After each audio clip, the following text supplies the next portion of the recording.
അസ്സലാമു അലൈക്കും വറഹ്മത്തുള്ളാഹി വബറകാതുഹു. ഹായ് കൂട്ടുകാരെ, എല്ലാവർക്കും സുഖമാണെന്ന് വിചാരിക്കുന്നു. ഇനി നല്ലൊരു കസ്റ്റാർഡിൻ്റെ കേക്കിൻ്റെ റെസിപ്പിയുമായിട്ടാണ് വന്നിട്ടുള്ളത്.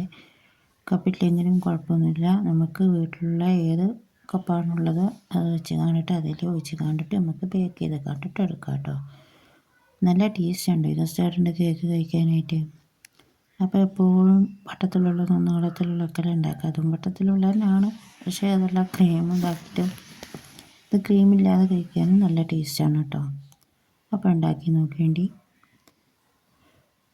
അപ്പോൾ എടുക്കുന്ന പാത്രങ്ങളൊക്കെ ഒന്ന് നനവില്ലാതെ തുടച്ച് വെക്കാം. അപ്പോൾ ഞാൻ ഇതുപോലത്തെ ഗ്ലാസ്സിലെ കപ്പുകളാണ് എടുത്തിട്ടുള്ളത് കേട്ടോ. അത് വാങ്ങിയിട്ട് കുറച്ചായെന്ന് വെച്ചാൽ ഒരു 1.5 വർഷമൊക്കെ ആയി കാണും.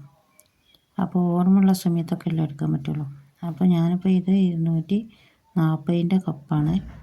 അപ്പം 200 ആണ് അതിൻ്റെ ഒരു കണക്ക്. നമുക്ക് പിന്നെ ഫുള്ളാക്കി എടുക്കുകയാണെന്നുണ്ടെങ്കിൽ 240 ആക്കി വേണ്ടിയിട്ട് എടുത്താൽ അത് ഫുള്ളായത് 50 ഗ്രാമാണ് കേട്ടോ. ഞാൻ അളന്നൊക്കെ നോക്കിയതാണ്.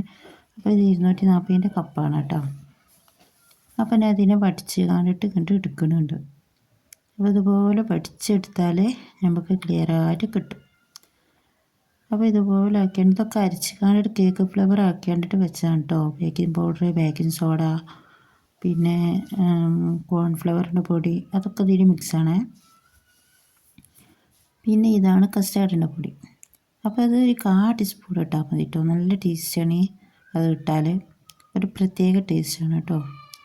അപ്പോൾ ഇത് ഇനി ഞാൻ കേക്ക് ഇതാക്കി വെക്കണ പാത്രത്തിൽ തന്നെ ആക്കി വേണ്ടിയിട്ട് വെക്കാമെന്ന് വിചാരിച്ചു. അപ്പോൾ അതിലേക്ക് ഒഴിച്ച് കൊടുക്കുകയാണ്. അപ്പോൾ ഒന്നും കൂടി അരച്ച് കൊടുക്കുക വിചാരിച്ചിട്ട് ഒന്നും കൂടി അരച്ച് കണ്ടിട്ട് എടുക്കുക. 2-3 വട്ടം അരച്ച് വെച്ചതാണത്. ടോട്ടലി 2-3 വട്ടം അടിച്ച് കണ്ടിട്ട് വെച്ചതാണ്. അപ്പോൾ വീണ്ടും അരച്ച് കണ്ട് മിക്സ് ചെയ്ത് കണ്ടിട്ട് ഒരു സൈഡിലേക്ക് മാറ്റി വെക്കാം. ഇനി നമുക്ക് കേക്ക് ഉണ്ടാക്കാനുള്ള പാത്രങ്ങൾ ഇതാക്കാം. കണ്ടില്ല, ഇത് 200. അപ്പം 200 ആകുമ്പോൾ 100 ഗ്രാം പഞ്ചസാര എടുക്കാം. 100 മില്ലി. ഇതിന് മില്ലി കണക്കിൻ്റെ ആണ് കേട്ടോ. ഇത് ഗ്രാമിൻ്റെ കണക്കല്ല, മില്ലി കണക്കാണ്. അപ്പോൾ 2 മുട്ടയിലാണ് ഉണ്ടാക്കുന്നത്. അപ്പോൾ 2 മുട്ട പൊട്ടിച്ച് ഒഴിച്ച് കൊടുക്കുക. ഇത് മുട്ട തൊട്ട് കഴിഞ്ഞാൽ കൈ ഇങ്ങനെ ഒട്ടും. അപ്പോൾ ഞാൻ പോയി വേഗം കൈ പോകും. പിന്നെ ഒരു ഇച്ചിരി 1/4 ടീസ്പൂണിൻ്റെ താഴെ കണ്ട് ഉപ്പിട്ട് കൊടുക്കുക. നുള്ള് കണക്കിനാണെങ്കിൽ 3 നുള്ള് ഉപ്പിട്ട് കൊടുക്കുക. ഇത് എസെൻസ് ആണ് കേട്ടോ. ബട്ടർ എസെൻസ് ആണ് ഞാൻ എടുത്തിട്ടുള്ളത്. നിങ്ങൾക്ക് ഏത് ഫ്ലേവർ വേണമെങ്കിലും എടുക്കാം. അപ്പോൾ ഒരു ബട്ടർ എസെൻസ് വെച്ച് കസ്റ്റാർഡ് പൊടി ഇട്ടുമ്പോൾ നല്ലൊരു ടേസ്റ്റാണ്. അതുകൊണ്ടിട്ടാണ് അതുണ്ടാക്കിയത്. നിങ്ങൾക്ക് ഏത് എസെൻസ് വേണമെങ്കിലും ചെയ്തെടുക്കാം. ഇനിയിപ്പോൾ ആ എസെൻസ് ഇല്ല, നിങ്ങളുടെ കയ്യിലില്ല എന്നുണ്ടെങ്കിൽ അതെടുക്കണ്ട. ഉള്ളുകൊണ്ട് എടുത്തതാണ്. അപ്പോൾ ഇത് നന്നായിട്ട് പതപ്പിച്ച് കണ്ടെടുക്കാം. മുട്ടനെ നന്നായിട്ട് പതിഞ്ഞെടുക്കണം. ഇതിലിപ്പോൾ പഞ്ചസാര ഒന്നും ഇട്ടിട്ടില്ല, ഉപ്പ് തന്നെ ഇട്ടിട്ടുള്ളൂ കേട്ടോ.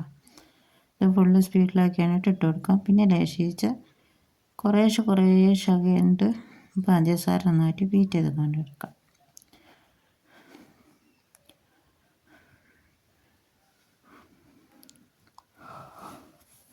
ഇപ്പം ഭയങ്കര കലപ്പാണ്, കുറേ നേരം സംസാരിക്കാൻ പറ്റില്ല.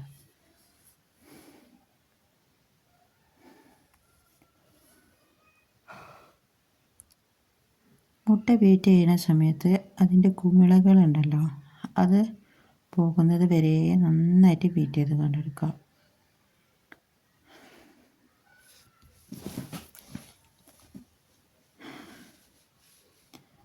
അപ്പോൾ 40 ഗ്രാമിന് ഇത് ഓയിൽ ഒഴിച്ച് കൊടുക്കണം കേട്ടോ.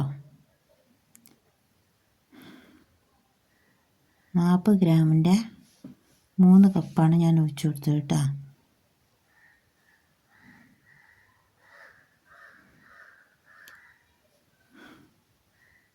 ഞാൻ ലാശിച്ചപ്പോൾ നിങ്ങൾ കേക്കിൻ്റെ ഫ്ലവർ ഇട്ട് കണ്ടിട്ട് ഒന്ന് വെയിറ്റ് ചെയ്തെടുക്കാം. മെല്ലെ താഴത്തിട്ട് കൊടുത്താൽ മതി, അല്ലെങ്കിൽ ഇങ്ങനെ പൊടി എങ്ങനെ പാറിക്കൊണ്ടിരിക്കും.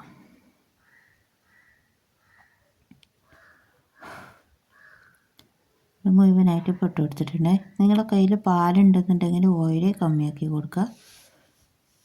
ഇപ്പോൾ പാലില്ലാത്തത് കൊണ്ടിട്ടാണ് ഞാൻ, പാലുണ്ട് പക്ഷേ അത് ഫ്രീസായി കിടക്കുകയാണ്. അപ്പോൾ അതിൻ്റെ തണുപ്പൊക്കെ പോകുമ്പോഴത്തേനും ഇച്ചിരി പണിയാണ്, അടുക്കളയൊക്കെ പോകും കുറേ പണിയാണ്. അപ്പോൾ നീ എളുപ്പപ്പണി നോക്കിയതാണ്. തണുപ്പില്ലാത്തത് നമുക്ക് അധികം ചൂടും ഇതും ഇല്ലാച്ചിട്ട് കുഴപ്പമില്ല, തണുപ്പൊന്നിട്ട് വേറെ ഇടണ്ടേ. പിന്നെ അതിമത്തെ ബ്ലേഡുമത്തൊക്കെ ഞാൻ അങ്ങനെ എടുക്കുന്നുണ്ട്.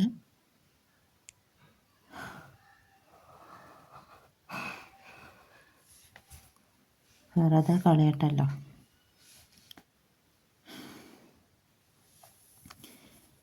ഇനി നമുക്ക് സ്പാച്ചിൽ വെച്ച് കണ്ടിട്ട് ഇതാക്കേണ്ടെടുക്കാം. ഈ ഒരു ബാറ്റർ എന്ന് പറഞ്ഞാൽ ഇച്ചിരി കട്ടിക്കായിരിക്കും കേട്ടോ ഉണ്ടാവുക. നമ്മൾ സ്പൂണിൽ വെച്ച് കണ്ടിട്ട് ആണ് ചെയ്തെടുക്കുക. അതിപ്പോൾ ഞാൻ ഒരു ഇത് 40 80 പാലാണെന്നുണ്ടെങ്കിൽ ഒന്നും കൂടി ലൂസായി കിട്ടും. ഇപ്പോൾ ഈ ഒരു കട്ടിയിലാണ് ഉണ്ടാക്കേണ്ടത്. അപ്പോൾ പാലാണെന്നുണ്ടെങ്കിൽ നിങ്ങൾ ലേശം ഇപ്പോൾ 80 എടുക്കുന്നിടത്ത് 40 എടുത്താൽ മതി. അങ്ങനെ കുറവാക്കിയിട്ട് എടുത്ത് കൊടുക്കുക. ലേശം ചോദിച്ചു കൊടുത്തിട്ട് അത് കട്ടിക്കാക്കേണ്ടിട്ട് എടുക്കുക. എന്നിട്ട് സ്പൂണിലാക്കിയിട്ട് കോരി ഒഴിച്ച് കൊടുക്കാനാണ് കേട്ടോ. ഇതിപ്പോൾ ഞാൻ ഉപ്പ മരിച്ചെന്ന് എന്താ പറയുക കപ്പുകൾ എടുത്ത് വെച്ച് ഗ്ലാസ്സുകളില്ലേ വെള്ളം കൊടുക്കാൻ, ഇത് പായസമൊക്കെ കൊടുക്കുന്ന കപ്പുകൾ, ഉപ്പാൻ്റെ ആണ്ടിനുള്ള കപ്പുകളാണ്. അപ്പോൾ ഞാനതൊക്കെ എടുത്ത് വെച്ചായിരുന്നു. ഇപ്പോൾ എല്ലാവരും ഇങ്ങനെ സ്പ്രേ അടിക്കുന്ന കുപ്പി വാങ്ങിയപ്പം എനിക്കും ആഗ്രഹം ഇതേപോലെ അതെങ്ങനെയാണ് ആക്കാമെന്ന് എനിക്ക് അറിയണില്ല. ഇങ്ങനെ ആക്കിയിട്ടും അത് വരുന്നില്ല. അപ്പോൾ പിന്നെ ഞാൻ എടുത്ത് കണ്ടിട്ട് അത് അതിൽ തന്നെ ആക്കി കണ്ടിട്ട് വെച്ച് കൊടുത്തു. അപ്പോൾ ഈ ഒരു സ്പൂൺ ഇതിന് കണക്കാക്കി കണ്ടിട്ടാണ് ഞാനത് കോരി ഒഴിച്ചെടുത്തിട്ടില്ല കേട്ടോ. പിന്നെ പൊങ്ങി വരും കേട്ടോ. നമ്മൾ വെള്ളം ഒഴിക്കാണ്ടിട്ട് ഒഴിച്ചു കൊടുക്കുന്നതും ഇതുമായിട്ട് വ്യത്യാസം ഉണ്ടാവും. നിങ്ങൾക്ക് അങ്ങനെ കട്ടിക്ക് വേണ്ടാന്നുണ്ടെങ്കിൽ അങ്ങനെ ആക്കിയാൽ ഇങ്ങനെ ആക്കിയാണ്ട് നോക്കേണ്ടി. അപ്പോൾ ഇത് 40 മിനിറ്റ് ഒന്നും വേണ്ട, 40 മിനിറ്റിന് ആക്കി വെച്ച് കൊടുത്തത് 10 മിനിറ്റ് പിന്നെ പ്രീ ഹീറ്റ് ചെയ്യാൻ വെച്ചല്ലോ. അപ്പോൾ പിന്നെ 30 അപ്പോൾ അരമണിക്കൂറാണ് സമയം വന്നത്. അപ്പോൾ ഇത് തണുക്കാൻ വേണ്ടിയിട്ട് ഇത് മാറ്റി വെച്ച് കൊടുക്കുക. ഞാൻ ഒരു ഗ്ലാസ്സിലുള്ളത് കുറച്ച് വെച്ചത് എന്താ പറയുക കട്ട് ചെയ്ത് കണ്ടിട്ട് എന്തോ ടേസ്റ്റ് ഉണ്ടോയെന്നൊക്കെ നോക്കി. നല്ലൊരു ടേസ്റ്റാണ് കേട്ടോ. പിന്നെ ഇതുപോലെ കട്ട് ചെയ്ത് കണ്ടിട്ട് വേണമെങ്കിൽ അങ്ങനെ എടുക്കാം.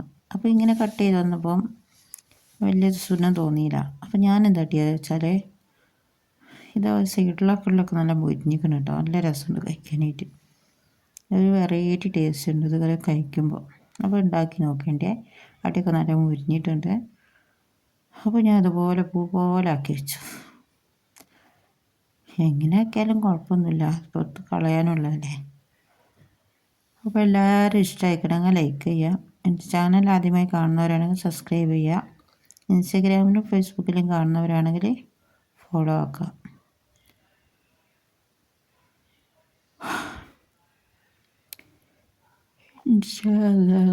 അടുത്ത റെസിപ്പിയുമായി പിന്നെ വരാം. അസ്സലാമു അലൈക്കും വറഹ്മത്തുള്ളാഹി വബറകാതുഹു.